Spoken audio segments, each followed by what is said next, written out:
Salut les amis, la F1 revient cette semaine et on se retrouve pour parler du Grand Prix de Singapour sur une piste bien particulière. Max Verstappen est plus que jamais en forme, Ferrari a remonté la pente à Monza et Mercedes va chercher à tirer son épingle du jeu.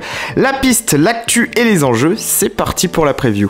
Avant ça, je compte sur toi pour t'abonner, c'est super important pour pouvoir suivre aussi mes prochaines vidéos. Et nous c'est parti, on attaque. Singapour, c'est une piste complètement atypique et attendez-vous à une course qui dure. En général, c'est l'un des grands prix les plus longs de la saison et ce pour deux raisons. Premièrement, on est sur un circuit en ville et qui dit circuit en ville dit aussi vitesse moins élevée.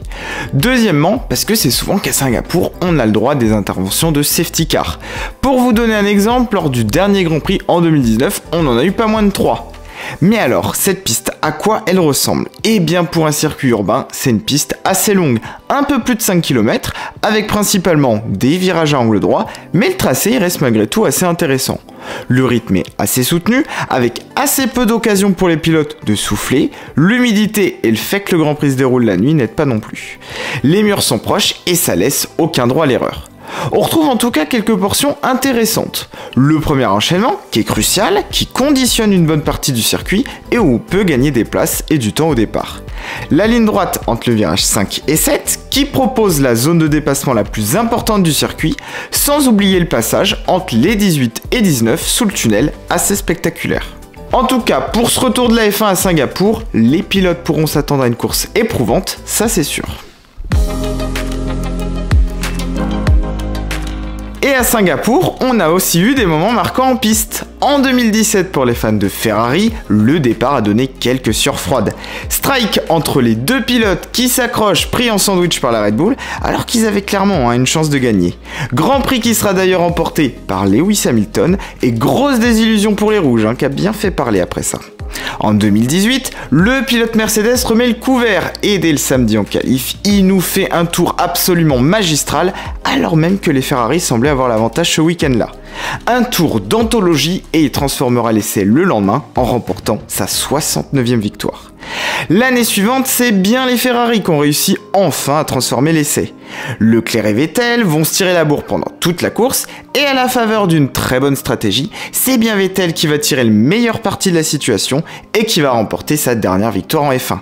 3 ans d'ailleurs que la Formule 1 n'est plus venue à Singapour, alors espérons qu'on aura droit à un beau spectacle. Et on commence par un petit point actu avec les infos qui sont tombées ces derniers jours.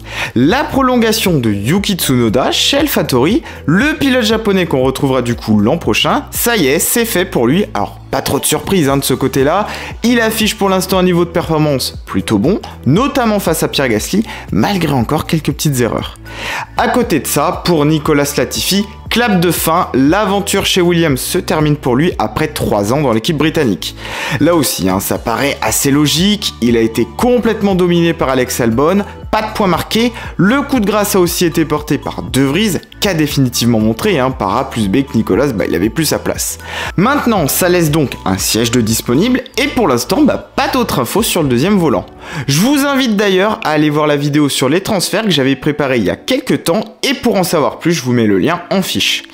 Et on finit par l'autre info, c'est le renouvellement de contrat pour Guan Yu Zhou, le pilote chinois qui continuera l'aventure en 2023 chez Alfa Romeo aux côtés de Bottas. Il l'a prouvé cette année, il tient le rythme et malgré des petits soucis de fiabilité, il est véritablement au niveau. On referme maintenant la page des transferts et l'enjeu de ce Grand Prix de Singapour, il est autour de Max Verstappen. Première balle de match pour le néerlandais qui a déjà la possibilité de transformer l'essai et d'être titré ce week-end. Pour ça, Charles Leclerc ne devra pas finir mieux que 8ème si Max l'emporte. Peu de chance que ça arrive, mais malgré tout, c'est déjà la preuve qu'à 5 courses du but, Max n'a déjà plus vraiment d'adversaire. Côté horaire, en tout cas, je vous mets tout en description pour tout savoir sur ce week-end. Nous, on se retrouve comme d'habitude pour le débrief. D'ici là, n'oubliez pas de liker et de vous abonner les amis, je compte sur vous et on se dit à très vite sur la chaîne, à bientôt.